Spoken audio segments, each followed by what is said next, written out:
SER Podcast. Jordi Carbó, buenos días. Hola, ¿qué tal? ¿A qué temperaturas hemos llegado esta madrugada? Sobre todo analizamos, porque es lo que más se nota, ¿no? Es cuando la gente se va a dormir o ya ha empezado a dormir, las temperaturas que teníamos hacia la medianoche. Después sí que han podido bajar, pero por ejemplo en Madrid, Sevilla, de hecho en gran parte del interior peninsular, a esa hora, alrededor de la medianoche, teníamos temperaturas alrededor de los 30 grados. Y lo iremos recordando esta mañana, Jordi, pero ¿cuántos días va a durar este episodio? Depende de qué puntos del país. En el centro y oeste el máximo lo esperamos hoy y mañana, muy parecido al fin de semana. Después empezará a bajar la temperatura, pero el descenso no será pronunciado hasta el fin de semana. Y en el Mediterráneo, especialmente en el interior, máximas de más de 40 grados son probables, sobre todo entre el miércoles y el viernes. Luego seguimos, Jordi, gracias. Hasta luego. Es día para tener cuidado. Hay 31 provincias en alerta por el calor.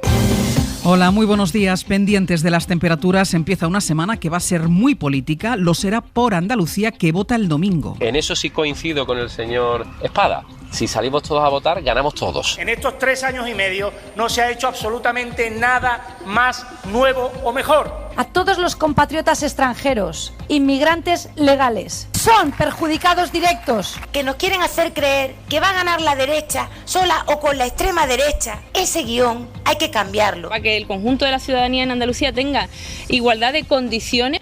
Esta mañana en la serie El País les contamos la última encuesta de 40DB para las andaluzas. José Luis Astreola. Hola, buenos días. Apenas hay movimiento respecto al reparto de escaños del sondeo de hace unos días. Significa que el Partido Popular mantiene la ventaja. Obtendría 48 escaños, se quedaría por tanto a 7 de la mayoría absoluta. El PSOE tendría 33, 18 Vox, 7 por Andalucía y 3 Adelante Andalucía. La candidatura de Juanma Moreno obtendría más respaldo que toda la izquierda junta. Esta noche será el segundo debate electoral de los candidatos, que lo querrán aprovechar para movilizar al electorado. De hecho, en estos días de campaña ha crecido esa movilización. Según la encuesta, el 63% de los andaluces irá a votar el domingo que viene. Es la abstención precisamente el gran problema de las elecciones en Francia. Ayer fue la primera vuelta de las legislativas, que acabó con empate técnico entre la candidatura de la izquierda y el partido de Emmanuel Macron. De hecho, Mélenchon está una décima por arriba. La abstención llegó al récord del 53%, Bayo. Sí, 1 de cada 2 franceses llamados ayer a las urnas eligieron no ir a votar. Son más de 24 millones de abstencionistas a los que la primera ministra, Elisabeth Borne, apelaba anoche. De croire dans la force de leur vote y de faire entendre leur voix dimanche pidiéndoles que crean en la fuerza de su voto y animándoles a que el próximo domingo vayan a votar en la segunda vuelta de estas elecciones legislativas. Unos comicios en los que el presidente Macron se juega contar o no con mayoría parlamentaria suficiente para sacar adelante su agenda de reformas. La vérité es que le parti présidentiel, au terme... Enfrente tiene al bloque izquierdista de Jean-Luc Mélenchon, que ayer superaba al de Macron y que aspira a tener la mayoría el próximo domingo y condicionar así la agenda política, dirigiendo un gobierno de cohabitación que sirva de contrapeso al presidente de la República. Los empresarios españoles confían en que hoy se restablezcan las relaciones comerciales con Argelia, que pese a haber negado que se congelaran y haber acusado a Europa de estar exagerando, sí ha bloqueado las operaciones, según han denunciado varios empresarios. Uno de ellos es Alfred, estuvo anoche en Hora 25. Respecto al contenedor parado en el puerto, de momento seguimos igual. Aquí es fin de semana y supongo que mañana sabremos más. No hay ningún cambio. Y en Estados Unidos, un grupo de 20 senadores demócratas y republicanos ha cerrado un acuerdo de mínimos para aumentar el control de armas. Después de los tiroteos masivos de las últimas semanas, entre ellos el de Uvalde en Texas, representantes de ambos partidos se han puesto de acuerdo para, entre otras cosas, restringir la compra para los menores de 21 años. Joe Biden confía en que, esta vez sí, la iniciativa prospere en el Senado. En Vilaseca, en Tarragona, una locomotora de mercancías se saltó anoche un semáforo y chocó con un tren regional. Hay 5 heridos graves. Sergi López, buen día. Hola, buen día. La última hora es que se ha podido recuperar la circulación por una de las vías en el punto en el que se produjo el choque. Fue ayer, poco antes de las 10 de la noche, cuando, por motivos que Adif está investigando, se produjo la colisión, aunque algunas fuentes de la compañía indican que la locomotora se habría saltado un semáforo en rojo. El accidente se saldó con 5 heridos graves y 17 leves que fueron trasladados a diversos centros sanitarios. Es lunes, es 13 de junio. Mi Mario no está aquí, que hasta en la guerra de Francia. Hoy es una fecha muy importante para el flamenco y se cumple un siglo de un concurso que sentó las bases del cante contemporáneo y que dejó una imagen para la historia en Granada. Enrique García, buenos días. ¿Qué tal, Ángeles? Buenos días. Imagínate un certamen que en la organización estuviera Federico García Lorca, Manuel de Falla o Joaquín Turina, que el escenario sea la plaza del Aljibe, en la Alhambra, y en que entre los cantadores estuviera la Niña de los Peines, que la estamos escuchando. Pues eso pasó en Granada hace un siglo, en 1922.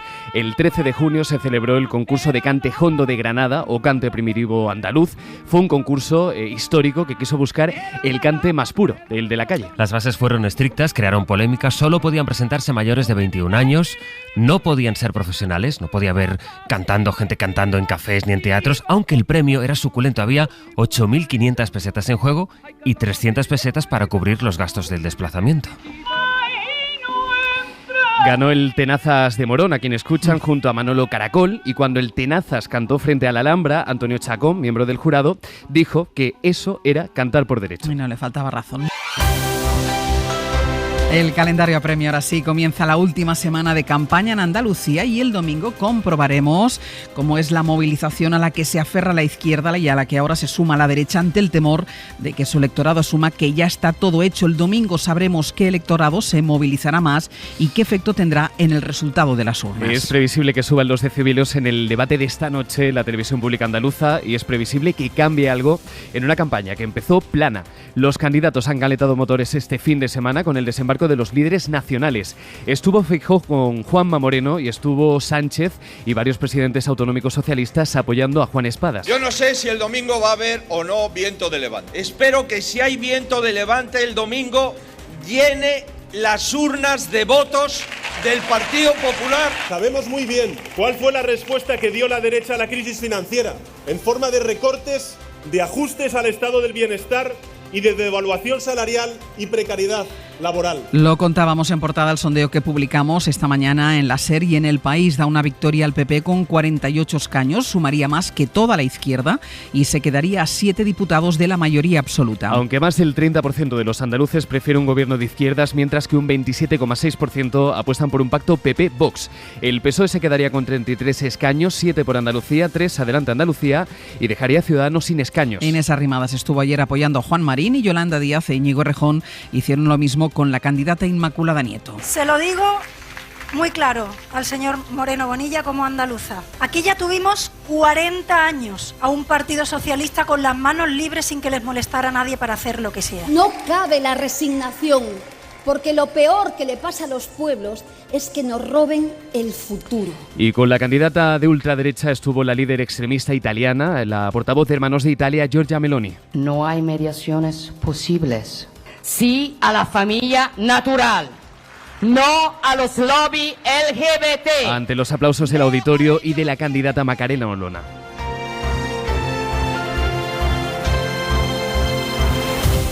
Y esta mañana les contamos en la SER que la doctrina del Tribunal Constitucional avala que el Gobierno escoja a sus magistrados. Es lo que concluyó el Tribunal de Garantías en una sentencia que, según fuentes del Constitucional, permitiría al Ejecutivo designar sus magistrados sin esperar al Poder Judicial. El mandato de 4 magistrados, recordemos, caducó ayer. Es una información de Miguel Ángel Campos. El Pleno del Constitucional estableció en su sentencia 191/2016 que los órganos facultados para elegir a sus magistrados, como el Gobierno, no solo tienen el poder, sino el deber de escoger a sus candidatos para renovar al tribunal, literal, si otra de las instituciones concernidas, como en este caso el Poder Judicial, no puede designar a los de su competencia por el motivo que sea. Fuentes del Tribunal de Garantías interpretan que, siguiendo esta doctrina, aprobada por la propia mayoría conservadora del Constitucional, el Gobierno puede designar a los 2 magistrados que le competen sin necesidad de esperar a los otros 2 que deben ser escogidos por el Poder Judicial, que no puede ejercer esta opción por encontrarse en funciones. Las mismas fuentes entienden que estos 2 magistrados propuestos por el Gobierno podrían tomar posesión de sus cargos, lo que devolvería la mayoría progresista a un tribunal que debe pronunciarse en los próximos meses sobre el aborto, la ley Celaá o la eutanasia. Otras fuentes de este tribunal no cuestionan que el Gobierno esté facultado votado para nombrar a los 2 representantes que le corresponden, pero sostienen que no podrían tomar posesión porque la Constitución establece que la renovación será efectuada por tercios, por lo que a su juicio los 4 magistrados cuyo mandato caducó ayer no podrían ser sustituidos hasta que tanto el Gobierno como el Poder Judicial hayan elegido a sus respectivos candidatos. Ser Podcast. Ucrania ha conseguido una vía alternativa para exportar los millones de toneladas de cereales que Rusia sigue bloqueando en barcos en los puertos del país. Ante la falta de avances en las negociaciones para permitir la exportación de estos productos, Kiev ha optado por transportarlos por tierra hasta Polonia y desde ahí trasladarlos en barco a través de una nueva ruta por el mar Báltico.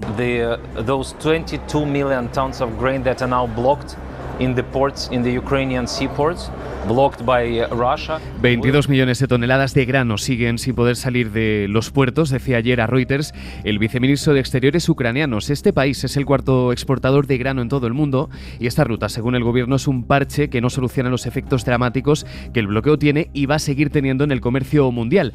La nueva vía lleva unos días en marcha y entre los primeros destinos está Galicia, porque esta mañana ha llegado un primer cargamento con 18.000 toneladas de maíz al puerto de A Coruña. Un envío que puede suponer un alivio para las fábricas de pienso de la comunidad. Radio Galicia, Jaime López, Bodía. Bodía, a las 5 de la mañana llegaba este mercante. La descarga del cereal se realizará a lo largo de la mañana de este lunes. Supone el primer envío de cereal a través de esta nueva ruta marítima abierta por el Báltico para sortear el bloqueo de la Armada rusa. Los sindicatos advierten de que si envíos como el de hoy son una excepción, lo notaremos en la cesta de la compra. Ayer domingo entraba en este mismo puerto otro mercante procedente, en este caso de Brasil, con 40.000 toneladas de este grano. Hace unos meses se decidió permitir la importación de maíz de otros países ante la escasez derivada de esta guerra de Ucrania. Así que Ucrania plantea vías alternativas para exportar sus productos ante el bloqueo por la guerra y Rusia comienza a transformar los negocios que Occidente ha cerrado en ese país por las sanciones. Was this the feast he wrote about?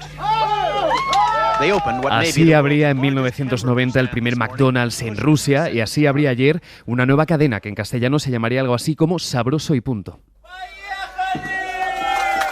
Los rusos es una cadena que sustituye a McDonald's, que dejó de operar en marzo por las sanciones. En esencia, es el mismo producto, los mismos trabajadores y es paradigma de lo que está ocurriendo en Rusia. Oligarcas que se hacen con el comercio que dejan las empresas occidentales. Informa desde Moscú Javier González Cuesta. Sabroso y punto. Así se llamará el sucesor espiritual de McDonald's en Rusia. Un antiguo socio, Alexander Gobor, ha comprado sus restaurantes por un precio simbólico y ayer reabrió las puertas de su primer local, exactamente el mismo que trajo el capitalismo a la Unión Soviética en su ocaso, en 1990.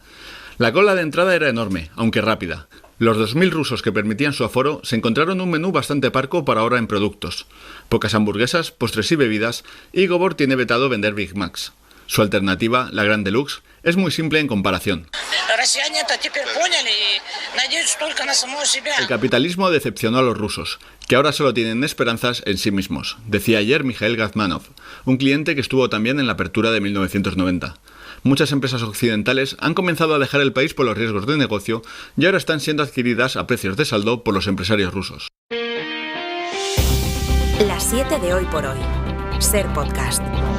Este lunes en la Audiencia Provincial de Baleares comienza el juicio del caso Cursac. Se sienta en el banquillo un magnate del ocio nocturno imputado por presuntamente construir una red de favores con la policía local. Radio Mallorca, Juan Antonio Bauzá, buen día. ¿Qué tal? Buen día. El juicio arranca desinflado después de que la Fiscalía haya cambiado su escrito de acusación. Reduce las penas que solicita para los principales acusados. Cursac, por ejemplo, se enfrenta ahora a 18 meses de cárcel por delitos de pertenencia, organización criminal y prevaricación, pero es que en un principio la Fiscalía pedía 8 años y medio, ahora 18 meses.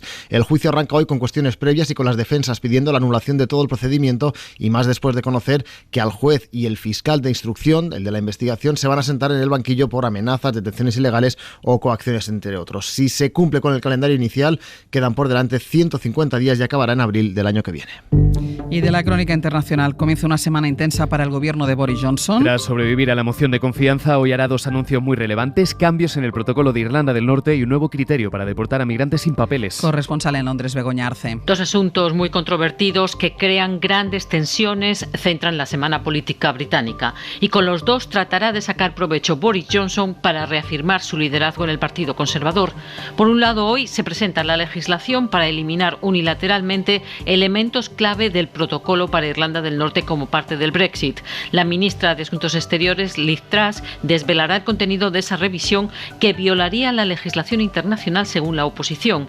Eso es algo que niega el ministro para Irlanda del Norte, Brandon Lewis. Nosotros creemos que estamos actuando y podemos mostrar que estamos actuando de acuerdo con la ley internacional. Por otra parte, también hoy los jueces estudiarán si es legal la deportación a Ruanda de los demandantes de asilo que entren en el país ilegalmente. Se trata de una apelación después de que el Tribunal Superior de Londres diera luz verde a esa deportación. El primer vuelo, con 31 demandantes de asilo, podría despegar mañana mismo. Suscríbete a Las 7 de Hoy por Hoy. Todos los episodios y contenidos adicionales en la app de Cadena SER y en nuestros canales de Apple Podcast, Spotify, iVoox, Google Podcast y YouTube. Escúchanos en directo en la SER de lunes a viernes a las 7 de la mañana. Cadena SER. La radio.